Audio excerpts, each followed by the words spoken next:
Hi friends, this is also a Russian folk tale, a very interesting one. Let's start. There was once a goose, and he was a very silly goose indeed. He was jealous of all other birds and animals and quarreled with them all the time. And he hissed at them also. All animals shook their heads and said, "Oh, what a goose!" One day the goose saw a swan on the pond. He admired the swan's long neck very much. "If only I had a neck like that," he thought. And he said to the swan, "Let's change. You have my neck and I'll have yours."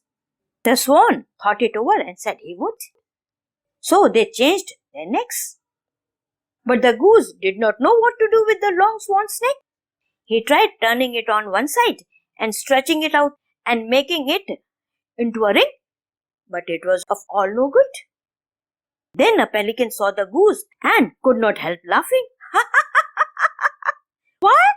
You are not a goose and you are not a swan also," he said, and he laughed and laughed and laughed. The goose was offended and was just going to hiss when he noticed that the pelican had a big bag hanging from his beak. "Oh, if only I had a beak with a bag hanging from it," he thought. And he said to the pelican, "Let's change. You have my red beak and I'll have yours, bag and all." The pelican laughed. "Okay, let's do that." So they changed their beaks. The goose thought changing with other birds was great fun. He changed legs with a crane and got the crane's long, thin legs instead of his own webbed feet. He changed his big white wings for the little black wings of a crow.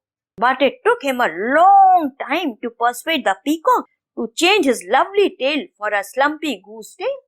But the good-natured cock gave the goose his comb and his wattle and taught him how to say "Cuckoo!" And you never saw such a funny bird as the goose was now. He strutted about the farmyard on the crane's legs, flapped his crow's wings in the silliest way, and stretched the long swan's neck in all directions. One day he met a flock of geese. "Oh, whatever sort of a bird is that?" wondered the geese.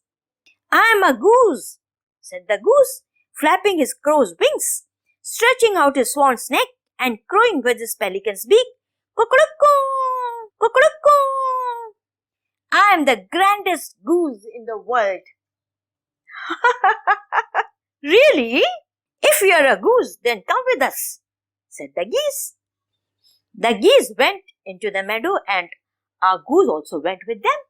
All other geese nibbled at the blades of grass, but a goose could only open and shut the beak with big bag. He could not nibble grass. Then the geese went to have a swim on the pond, and a goose went after them. They all began swimming, but our goose could only run along the bank. He could not swim with the long crane's legs. The other geese laughed like anything, and he crowed back at them. "Cuckoo! Cuckoo! Cuckoo!" Just as the other geese were coming out of the pond. What did they see but a fox? They only honked and flew away. Eee! But a goose stayed behind. He could not fly on his crow's wings, and when he tried to run on his crane's leg, the peacock's long tail got caught in the reeds. So the fox took him by his long swan's neck and carried him off. When other geese saw this, they rushed at the fox and began pecking him all over. The fox had to let go of the goose and ran away. "Thank you, goosies, thank you. You have saved my life," said the goose. "Now I know what to do." The goose gave the swan back his long neck, the pelican his beak with big bag hanging from it, the crane his long thin legs, the crow his little black wings, the peacock his lovely spreading tail, and the kind cock his comb and his wattle and his cuckoo. And now the goose was a goose again. But He wasn't a silly goose anymore, and he wasn't jealous of anyone also. What a goose! Indeed it was. Like the story? Like and comment. If your subscription button is still red, press it and make it grey. You'll be subscribed. See you next with another interesting story.